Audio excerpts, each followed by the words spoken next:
Purgatory is another thing Protestants claim isn't in the Bible. Luke 23:43 is sometimes used to prove this. This is the thief on the cross whom Jesus says, "This day you will be with me in paradise." They say, "See, he said this day, not after 100 years of purgatory." A couple things to point out. First, purgatory is outside of time, so we don't know how to measure time there. Two, it is the belief of St. John Chrysostom and St. Cyril of Jerusalem in the 4th century that Christ was so pleased with his confession of faith that Jesus discharged his sins, including guilt and punishment due to sins. The history of purgatory is very old. It goes back to at least 100 BC. We first see the concept of purgatory in 2 Maccabees 12:45. But if he was looking to the splendid reward that is laid up for those who have fallen asleep in godliness, it was a holy and pious thought. Therefore he made atonement for the dead, that they might be delivered from their sins. Now Protestants don't have this book in their canon, but for them it is at least a historical witness. In this verse we have people praying for the dead. If people are in heaven, they don't need prayer. If they are in hell, then the prayers can't help them. So there has to be an alternative place where these people are that prayers can help them. Jews pray to this day a prayer known as the Mourner's Kaddish for 11 months after the death of the loved one for their purification. Purgatory can easily be understood in two biblical concepts, the first being that sin has eternal and temporal consequences. When we commit a mortal sin, our eternal consequence is eternity in hell.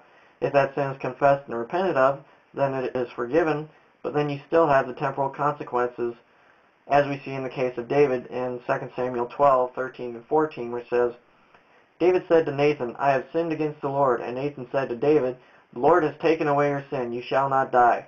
Nevertheless, because of this deed, you have utterly scorned the Lord, and the child that is born to you shall die." Think of it like this. If when I was younger and I break my window, my dad will forgive me, but he will take away a month of my allowances to help pay to have it replaced. The other biblical concept is nothing unclean will enter heaven, as Revelation 21:27 says.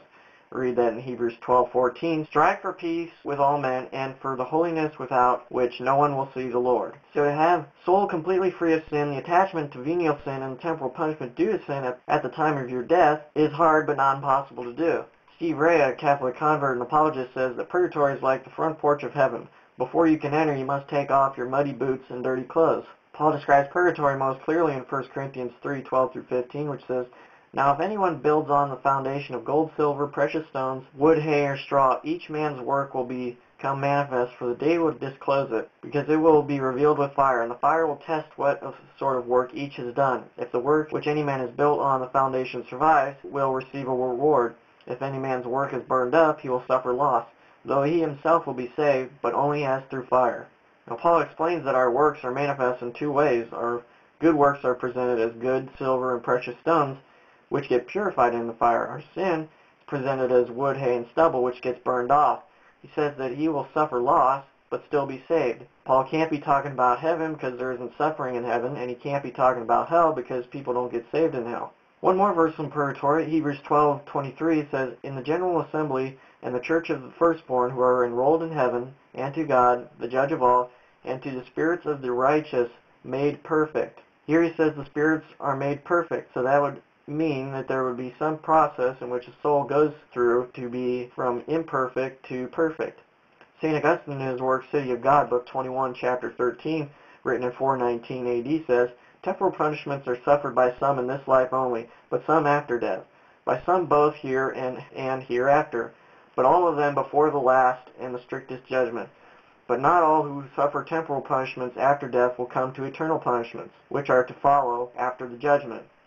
Tertullian in 216 AD, in his work on monogamy, chapter 10, he says, "A woman after death of her husband prays for his soul and asks that he may, while waiting, find rest, and that he may share in the first resurrection. And each year, on the anniversaries of death, she offers the sacrifice," referring to the Mass.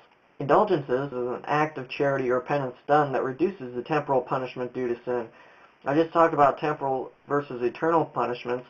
An analogy I gave about the window, an indulgence would be like this. Say my dad says my allowance will be taken away for a month to help pay for the window, but in the first 2 weeks I do extra things to help around the house. My dad may say, "Okay, you have paid enough." We need to be clear that when it comes to indulgences that we do not buy forgiveness. Forgiveness has already been obtained. We cannot lessen our temporal punishments by our own merits, but the Christ's merits working through us. The authority which indulgences are given stem from passages I already mentioned, Matthew 16:18, Matthew 18:18, John 20:23, all having to do with binding things on earth that will be bound on heaven. It is a common misconception that the Catholic Church sells indulgences. There were abuses in which some people did sell them, but the Church never taught that, and the Council of Trent specifically condemned that.